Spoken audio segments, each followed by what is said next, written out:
आस्था के दर्शकों का अभिनंदन। ये होम विजिट्स का प्रोग्राम बड़ा महत्व का है और अति रोचक है। मैं घर घर में जाकर ये जानना चाहता हूँ, क्या आपके जीवन की गाड़ी धर्म की पटरी पर चल रही है या पटरी से उतर गई है, या पटरी टूट ही गई है कि उसकी मरम्मत कराना पड़ेगा? क्योंकि धर्म ही हमारी रक्षा कर सकता है, धर्म ही हमें परमात्मा से मिला सकता है। धर्म का आचरण बड़ा ज़रूरी है, घर घर में होना इसका। तो आज हम देवास नगरी में आए हैं और एक मित्र परिवार है, हम तो सबको अपना मित्र कहते हैं। श्याम सुंदर जी शर्मा, और ये अपने जीवन के बारे में थोड़ा बताएंगे श्याम सुंदर जी, और कुछ जिज्ञासा भी प्रकट कीजिएगा। मैं श्याम सुंदर शर्मा पचौर जिला राजगढ़ का रहने वाला, देवास में नौकरी लगने के बाद देवास आया। बचपन से मुझे जो पहले हाथियों के साथ महात्मा हों, दूसरे साधु संत घूमते रहते थे, मुझे उन लोगों से बड़ी घृणा थी। किंतु कुछ पुराने मेरे अच्छे कर्म काम आए, और जब देवास में श्री राम शरणम आश्रम का उद्घाटन करने स्वामी जी महाराज एक नामदेव जी पधारे, तो मैं भी वहाँ गया और दिन भर का कार्यक्रम देखने के बाद तथा जो पद्धति है उसको समझने के बाद मुझे ऐसा लगा कि मुझे तो अब गुरु बनाना है, और मेरी पूर्ण श्रद्धा स्वामी जी में हुई और मैंने जो है उसी दिन नाम दीक्षा ग्रहण कर ली। नाम दीक्षा ग्रहण करने के बाद मैं स्वामी जी द्वारा बताया गया मंत्र जाप करने लगा, तथा स्वामी जी के जहाँ जहाँ सत्संग, हरिद्वार, कुरुक्षेत्र वगैरह, इलाहाबाद भी कुंभ मेले में, उज्जैन भी कुंभ मेले में जाता रहा। मुझे ऐसा शनै शनै ये अनुभव हुआ कि केवल एक राम नाम ही है जिसका आधार बनाना चाहिए जीवन में, और वही मैंने लक्ष्य रखा है, और वही मैं अपने परिवार को कहता हूँ कि बाकी सब कुछ छोड़ो, केवल राम नाम को ही आधार रखो। ये लोग भी जो है उसी में अब अपना ध्यान लगाते हैं। और आपके परिवार की सूचना दी तो। मेरे परिवार में 2 बच्चे और 1 बच्ची है। तीनों की शादियां हो गई हैं, दोनों के यहाँ 2-2 संतानें हैं।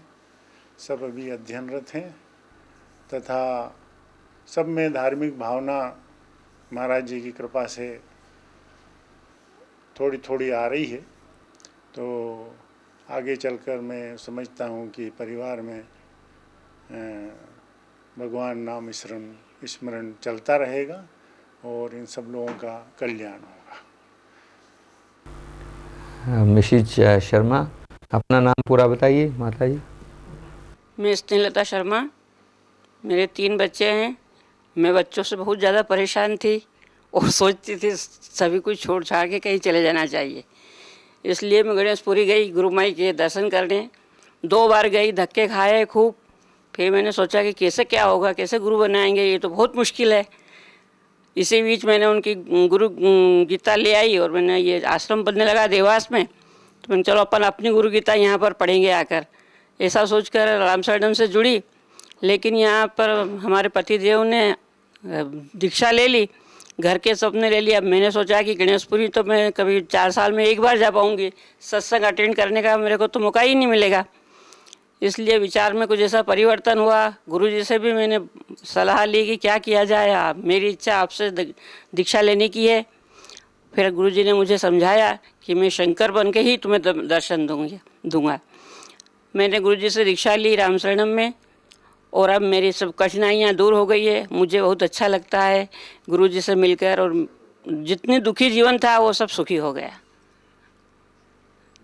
और कभी भी दुख महसूस होता है तो 4 लाइन अमृतवाणी की याद कर लेती हूँ और गुरुजी का ध्यान रख लेती हूँ। शोक सागर है उमड़ा आता, ये अति दुख में मन घबराता, भजिए राम राम बहु जन का करता बेड़ा पार। यह पढ़कर थोड़ी देर चुपचाप बैठने के बाद मुझे शांति मिल जाती है। देखिए, भक्ति धर्म का चमत्कार है कि अशांति शांति में परिवर्तित हो जाती है। और शर्मा जी बैंक में नौकरी करते थे और शुद्ध कमाई इन्होंने की आजीवन, और उसका ये परिणाम है कि संतान अच्छी होती है शुद्ध कमाई करने से, शुद्ध कमाई का अन्न खाने से। तो इसको कहते हैं धर्म की पटरी पर चलना। शुद्ध कमाई आए और बच्चों में भक्ति भाव का उद्गम हो, और इसी से ही हम उस परम लक्ष्य की तरफ पहुंच सकते हैं। अब हम आते हैं इनके बड़े सुपुत्र संजय शर्मा। हाँ बेटा, बताइए आपके परिवार में कितने बच्चे हैं और क्या भक्ति भाव है, और क्या आप नौकरी शुद्ध कमाई करते हैं? मैं संजय शर्मा कृषि विभाग में नौकरी करता हूँ। कृषि विभाग में सर्विस करता हूँ। मेरे 2 बच्चे हैं। दोनों का ही ध्यान मैं धर्म की ओर जोड़ना चाहता हूँ। पिताजी माताजी के जैसे आश्रम से जुड़ने के बाद मुझे भी लगा कि हम दोनों को भी आश्रम से जुड़ना चाहिए। तो उसी समय मेरे धर्म के प्रति रुझान पैदा हुआ और मैं महाराज जी से दीक्षा लेके आश्रम में जाने लगा। आज मैं नौकरी के साथ साथ बीच बीच में जब भी समय मिलता है महाराज जी की मूर्ति सामने लाकर राम जी का ध्यान करता हूँ, जिससे मुझे बड़ा अच्छा लगता है। और वेरी गुड। और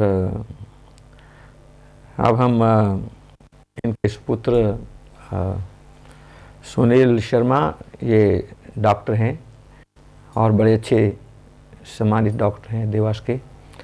ये अपने कुछ भाव प्रकट करेंगे, परिवार के बारे में बताएंगे। मैं सुनील शर्मा, यहाँ देवास में मेरे दो बच्चे हैं, लड़के लड़कियाँ, और दोनों ही पूजा पाठ करते हैं और परिवार पूरे ही गुरुजी से जुड़ा हुआ है हमारा। जब जब समय मिलता है मैं भी भजन पूजन ध्यान करता रहता हूँ। और सबसे अच्छा मुझे लगा कि मेरे माता पिता उससे जुड़ गए और वो जो है रिटायरमेंट के बाद में बोर होने की बजाय व्यस्त हो गए। बहुत सोचती थी माता जी, तो वो अब सोचना कम कर दिया उन्होंने आश्रम से जुड़ने के बाद। मेरी दवाएं भी कम खाने लगी हैं वो उसके जुड़ने के बाद। पहले रोज़ पेन किलर और कुछ देना पड़ता था मुझे, खर्चा कम हो गया मेरा देने का। और पापा जी की भी जो उनको भी डायबिटीज़ ब्लड प्रेशर सब है। आश्रम से जुड़ने के बाद में उनका भी काफ़ी कुछ चेंज आया है, वो काफ़ी अच्छे से जीवन यापन कर रहे हैं। और बड़े भाई और ये सब भी आश्रम से जुड़ गए हैं, काफ़ी अच्छा है। इनके बच्चे भी काफ़ी धार्मिक हैं। मेरे बच्चे थोड़े कम धार्मिक है, कभी कभी फिल्मी गाने भी गाते हैं, पर अब वो धीरे धीरे मुड़ रहे हैं धर्म के प्रति धर्म के प्रति जुड़ रहे हैं। गुरुजी ने उन्हें आशीर्वाद दिया था, हमें भी आशीर्वाद दिया था, तो अब आजकल धर्म की तरफ रुझान बढ़ गया है। उससे काफ़ी शांति मिलती है, गुरुजी का ध्यान करने से काफ़ी मन को शांति मिलती है। गुरुजी के पास बैठने के बाद सारा दिन अच्छा लगता है। आज भी मैं इसीलिए बड़ी मुश्किल से समय निकाल के आया हूँ ताकि अच्छा लगे, और शायद ये 1 महीने तक अच्छा लगता रहेगा। और इनकी पत्नी भी डॉक्टर हैं, उनका नाम डॉक्टर महिमा शर्मा है। तो ये सारे हिंदुस्तान के डॉक्टर जो है ना चाहते हैं कि उनकी पत्नी भी डॉक्टर हो, और इससे जो गड़बड़ होती है वो फिर बाद में रियलाइज करते हैं। क्योंकि फिर दोनों डॉक्टरों को व्यस्त होना पड़ता है, और बच्चे छोटे छोटे यदि कोई संभालने वाला नहीं हो, उनमें भक्ति भाव कौन उत्पन्न करे। कोई सेक्रेटरी लेवल की पोजीशन पे है तो कहता है मेरी पत्नी भी सेक्रेटरी लेवल की होनी चाहिए। तो इस तरीके से ये भक्ति भाव में थोड़ा अभाव आता है, क्योंकि बच्चों को चाहिए माता घर पर, बड़ा ज़रूरी है। आज पाश्चात्य जगत भी, वेस्टर्न वर्ल्ड भी ये रियलाइज करता है कि घर में माता का होना बड़ा आवश्यक है, बच्चों की देखभाल के लिए, बच्चों को रोटी देने के लिए, बच्चों में भक्ति भाव जगाने के लिए। This is a full time work. तो डॉक्टर बनने वाले मेरे भाई बहन सुने ध्यान से, don't go after another doctor in your marriage. Settle for something less, and as doctor you earn a lot of money, so your wife don't have to work. She can stay home and take care of your children and can bring them up, can create bhakti bhav in them, and this way there can be peace in the family. मैं समझाता रहता हूँ डॉक्टरों को, क्योंकि डॉक्टरों को भी इलाज करना है कि एक और बड़ा भारी रोग है जिसका इलाज उन्होंने भी करवाना है, और मृत्यु जन्म का रोग। डॉक्टर केवल व्याधि को दूर कर सकता है, शरीर के जो रोग हैं, लेकिन आधि जो मन के रोग हैं और जो जन्म मरण का रोग है उसका भी इलाज अवश्य करना।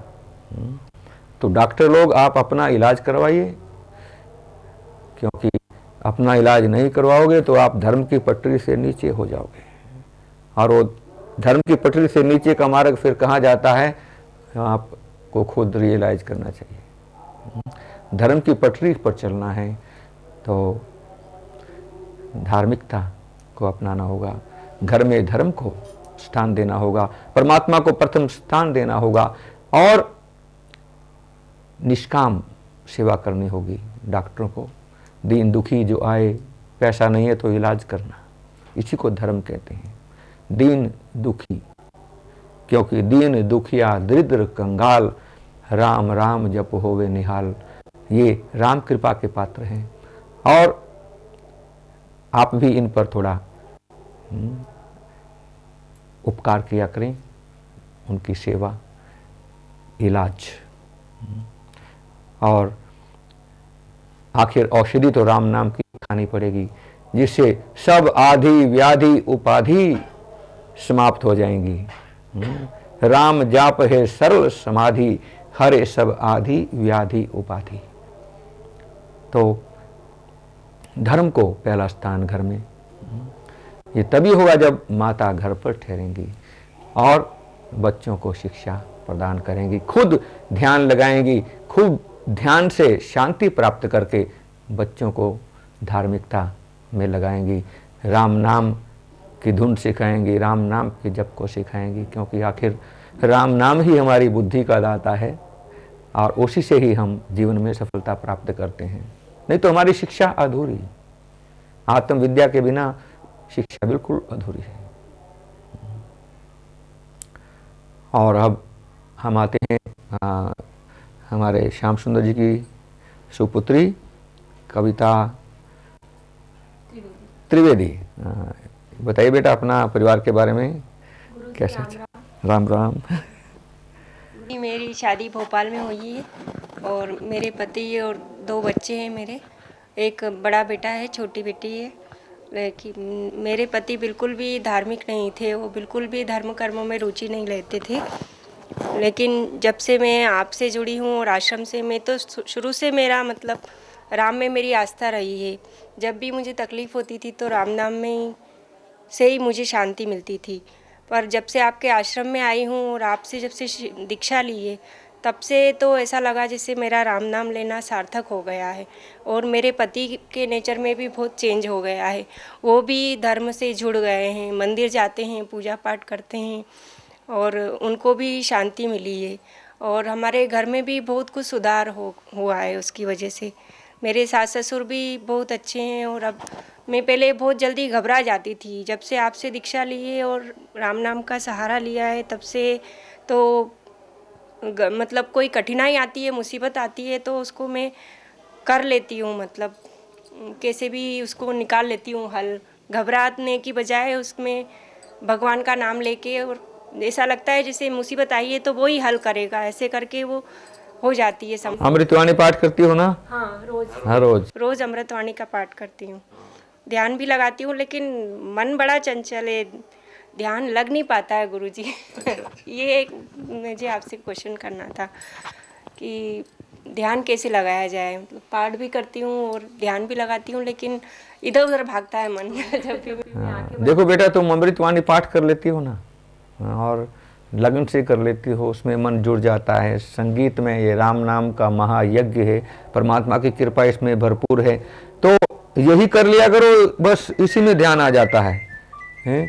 इससे अधिक ध्यान का मार्ग मैं नहीं जानता हूँ कि व्यक्ति अमृतवाणी के पाठ को सुचारू रूप से करे, नियमित रूप से करे, एक बार करे, 2 बार करे, बस, क्योंकि इसी को ही ध्यान कहते हैं। अमृतवाणी का पाठ ही राम नाम जप यज्ञ है, और राम नाम को संगीत में गाने से भी हमारा मन लग जाता है। संगीत का सहारा लेना चाहिए, क्योंकि मैं बार बार कहता हूँ कि परमात्मा मन का विषय नहीं है, परमात्मा आत्मा का विषय है, और आत्मा को जगाने के लिए आत्मा की शक्ति का प्रयोग करना है, और वो है प्राण शक्ति जो हमारे मुख में निवास करती है, ये नित्य शुद्ध रहती है। इसके प्रयोग से आप ध्यान लगाना सीखें, गाएं संगीत में हरि नाम को। ये वैदिक वचन है बेटा कि संगीत में हरि नाम को गाने से व्यक्ति पूर्ण काम होता है और उसके हृदय में राम नाम बस जाता है। जिसमें बस जाए राम सुनाम, होवे वह जन पूर्ण काम, चित्त में राम राम जो सिमरे, निश्चय भव सागर से तरे। और अब हम सुनील जी को कहते हैं कोई जिज्ञासा प्रकट करें।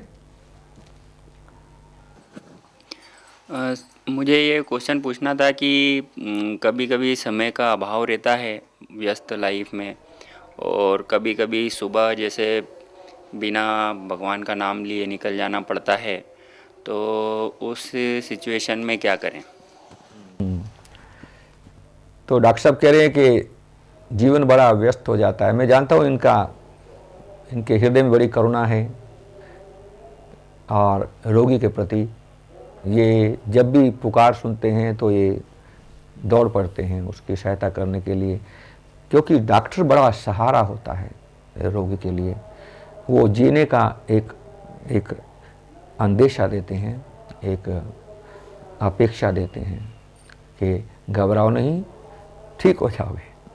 तो इसी हेतु डॉक्टर साहब कह रहे हैं कि कभी कभी पूजा नहीं होती है और दौड़ना पड़ता है, नहाना भी नहीं होता है, और सारा काम सारा समय लग जाता है। तो बेटा इसको भी एक आप परमात्मा का पूजन मानो। सेवा करना एक सेवा है ये भी, और इसमें भी थोड़ा निष्काम भाव आप रखें। I am sure you keep that, कि किसी का इलाज करना हो तो उसका इलाज करें, यदि पैसा भी नहीं है। देखो न्यूयॉर्क जैसे स्थान में मैं बताता हूँ कि कोई भी इमरजेंसी सिचुएशन आ जाए, वो ये नहीं पूछेंगे किसी को कि तुम्हारे पास इंश्योरेंस है, तुम्हारे पास पैसा है, इलाज करने का कौन इसका पैसा देगा, नहीं पूछेंगे। पूरा उसकी देखभाल, पूरा इलाज, ऑपरेशन की आवश्यकता तो ऑपरेशन भी फ्री करेंगे। तो ऐसा भाव यदि डॉक्टर लोग भी अपनाएं, क्योंकि भगवान ने संपदा दिया है, तो उसका थोड़ा भाग निष्काम 10% धर्म के काम में, दीन दुखी के इलाज में करें, तो वो भी एक सेवा मानी जाती है। लेकिन जहाँ तक बन पड़े फिर भी हमें परमात्मा को प्रथम स्थान देना चाहिए, और पूजा पाठ करनी चाहिए। सूर्य निकलने से पहले हमारी पूजा पाठ हो जाए। अमृत वेला है, उस वक़्त हम अपने मन को परमात्मा को दे दें और प्रभु के नाम में जोड़ दें। जितना समय आप निकाल सकें, 20 मिनट भी पर्याप्त है, आध घंटा भी पर्याप्त है, तो टोटली अपने मन को, अपनी वाणी को जोड़ दें, तो आपका मन पवित्र होगा, आपकी वाणी शुद्ध होगी, और प्रभु का प्रेम आपके भीतर जगेगा, तो डॉक्टर लोगों का भी जीवन सफल हो सकता है यदि वो जो इलाज करते हैं उसमें भगवान का हाथ देखें, भगवान का सिमरन करें कि ठीक वही करता है, हम तो यंत्र हैं। तो वो भी एक प्रभु का स्मरण बना रहता है और वो भी एक सेवा होती है। काम करते समय प्रभु को याद करना पूजा है, बहुत सर्वश्रेष्ठ पूजा है। और संजय, कोई जिज्ञासा? महाराज जी, ये जन्म मृत्यु का चक्र कब तक चलता है? कब तक चलता है? जब तक हम इसको काट नहीं देंगे, जब तक हम इसको पहचानेंगे नहीं और उसका इलाज नहीं करेंगे। जन्म मरण का चक्र है चलता, फिर भी प्राणी नहीं संभलता। तो पहले तो इसका बोध होना चाहिए। बोध होगा तो इसका इलाज होगा। बोध होगा जब हम राम नाम में लीन होंगे, अमृतवाणी का पाठ नियमित करेंगे, फिर हमें इस रोग का पता चलता है। अब अनेक रोगी हमारे डॉक्टर साहब के पास आते हैं, हृदय के रोगी और अनेक प्रकार के रोगी, क्योंकि उनको पता चल जाता है कि हमें ये रोग लगा है। लेकिन ये जन्म मरण का रोग इतना भयंकर है, भीषण है कि इसका पता भी नहीं चलता है, और इसका इलाज नहीं करेंगे तो हमारे सामने मृत्यु खड़ी है और उसके पार जन्म खड़ा है। माता के घर में उल्टा लटका दिया जाओगे बगैर पूछे ही, क्योंकि आपने इलाज नहीं किया। रोगी तुम पैदा हुए और रोगी ही संसार से जा रहे हो। इसलिए प्रभु के नाम का स्मरण, और इसको कहते हैं धर्म की पटरी पर चलना। क्या? मोक्ष की राह पर चलना। जो मोक्ष की राह पर चलते हैं वो वैर विरोध नहीं करते हैं, वो सत्य का आचरण करते हैं, वो प्रभु के नाम का स्मरण करते हैं, वो किसी की नुक्ताचीनी नहीं करते हैं, वो दुनिया से कम वास्ता रखते हैं, वो परमात्मा को सबसे ऊंचा स्थान देते हैं और राम नाम में लीन होकर इस रोग का राम नाम की औषधि से इलाज करते हैं। तो धन्य है ऐसे लोग जो मोक्ष की राह पर चलते हैं, धर्म की पटरी पर चलते हैं, सीधा जो रास्ता परमात्मा की ओर जाता है। क्योंकि दूसरा रास्ता तो फिर नरक में ही ले जाएगा ना हमें। दो ही रास्ते हैं इस संसार में, एक आत्म कल्याण का मार्ग है और एक प्रलोभन का मार्ग है। तो आप थोड़ा विवेक जगाइए सत्संग से और प्रलोभन के मार्ग का त्याग कीजिए, आत्म कल्याण के मार्ग को अपनाइए, इसी से आपका कल्याण होगा। मंजू, संजय शर्मा की धर्मपत्नी, आप बताइए बेटा, अपने बच्चों में भक्ति भाव जगाया है और आपकी दिनचर्या क्या होती है? मैं सुबह 6 बजे उठती हूँ, फिर और बच्चों को उठाकर उनको स्कूल के लिए तैयार वगैरह करती हूँ। फिर बच्चों को थोड़ा राम नाम लेने के लिए बोलती हूँ। तो अमृतवाणी के कुछ चौपाई वो पढ़ते हैं, उसके बाद उनको तैयार करके स्कूल भेजकर मेरे कार्यक्रम से निपट कर 8 बजे अमृतवाणी का पाठ करती हूँ। मैंने जब से दीक्षा ली है, मुझको 8 साल हो गए, मेरे को अमृतवाणी का पाठ कंठस्थ याद हो गया है। मैं रोज़ ही 8 से 8:30 अमृतवाणी पाठ एवं जाप करती हूँ। मेरा नित्य टाइम यही है। और जब भी मैं देवास में रहती हूँ तो कभी भी मतलब रविवार का सत्संग मिस नहीं करती हूँ। हर रविवार को रामशरण आश्रम में 7:30 बजे पहुँच जाती हूँ और 9 बजे तक वहाँ का सत्संग अटेंड कर फिर वहाँ से आकर घर का कार्यक्रम सब हर रविवार को पूरा करती हूँ। मेरा एक अनुभव है, मैं सन 84 से चश्मा लगाती थी। मैं बिना चश्मे के बिल्कुल नहीं देख पाती थी। और जब मैंने दीक्षा ली उसके पहले भी कई बार मतलब आँख के ऑपरेशन के लिए नंबर लगाया, लेकिन सब घर वालों ने विरोध करा और बोला नहीं, इतनी जितना दिखता उतना भी नहीं दिखेगा। दीक्षा ली तो 1 साल तक रोज़ मैंने आश्रम में मतलब गुरुजी से प्रार्थना करती थी कि मेरा ऐसा हो जाए कि बिना चश्मे के से मैं देख सकूं। मतलब मैं कि अधिष्ठान भी ढंग से नहीं देख पाती थी बिना चश्मे के। तो मेरे को प्रोत्साहन मिला गुरुजी का और मैंने आँखों के लिए नंबर लगाया डॉक्टर के यहाँ और मैंने ऑपरेशन करवाया। तो मैं अब ऐसा कि बिना चश्मे के सब कुछ देख जाती हूँ।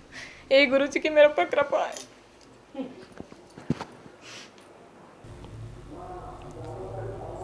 कोई प्रश्न करना है क्या? प्रश्न समाप्त हो गए हैं इस बिटिया के। प्रश्न का जब समाधान हो जाता है फिर प्रश्न नहीं आता है। इसी को कहते हैं समाधि। राम शब्द से जो समाधि आती है उससे जीवन के सब प्रश्न हल हो जाते हैं। और हम मोक्ष का द्वार खोल लेते हैं यहीं पर, इस धरती पर। तो देखिए, मेरे लिए संभव तो नहीं है कि हर घर में जाऊं दुनिया के। वैसे मेरे गुरुजी का मुझे आदेश है, may you go to every door and impart the grace of Ram naam, prasad of Ram नाम टू ईच वन। तो ये टीवी अच्छा माध्यम है। I can reach as many homes as there are who are watching this program. तो मैं आना चाहूँगा हर घर में, नहीं तो आप इस कार्यक्रम को देखिए, ऐसा मानिए कि मैं आपके घर में ही बैठा हूँ, और जितनी भी परिवार की स्थितियाँ हैं हम सबको कवर करते चले जाएंगे। नई नई एपिसोड, नई नई समस्याएं, उनका समाधान हम इस प्रोग्राम के माध्यम से आपको देते रहेंगे। और हम कोशिश करेंगे आपके यहाँ भी आने की। आप अभी मैं 22 अप्रैल से और पहले वीक जुलाई तक अमेरिका में हूँगा, कनाडा में। तो वहाँ पर जो परिवार देख रहे हैं वो हमें कांटेक्ट करें और अपॉइंटमेंट करें, ताकि आपके घर में आके हम आपकी समस्या का समाधान आपको बताएं, ताकि आपकी जीवन की गाड़ी भी धर्म की पटरी पर चले, आपका जीवन मंगलमय हो, प्रकाश में हो, और आपका भी मृत्यु जन्म का रोग कटे। बोलो राम, बोलो राम, बोलो राम, राम राम, बोलो राम, बोलो राम, राम राम राम। श्री राम, श्री राम, श्री राम, राम राम, श्री राम, श्री राम, श्री राम, राम राम। जय जय राम, जय जय राम, जय जय राम, राम राम। जय जय राम, जय जय राम, जय जय राम, राम राम। राम जय राम, जय राम, जय जय राम, राम राम राम राम। जय जय राम, जय राम, जय राम, जय जय राम, राम राम राम राम। जय जय राम, पतित पावन नाम भजले राम, राम राम। पतित पावन नाम भजले राम, राम राम। भजले राम, राम राम, भजले राम, राम राम। भजले राम, राम राम, भजले राम, राम राम। शरण शरण शांति के धाम, मुझे भरोसा तेरा राम। शरण शरण शांति के धाम, मुझे भरोसा तेरा राम। मुझे भरोसा तेरा राम, मुझे भरोसा तेरा राम। मुझे भरोसा तेरा राम, मुझे भरोसा तेरा राम। रामाय नमः, श्री रामाय नमः। रामाय नमः, श्री रामाय नमः।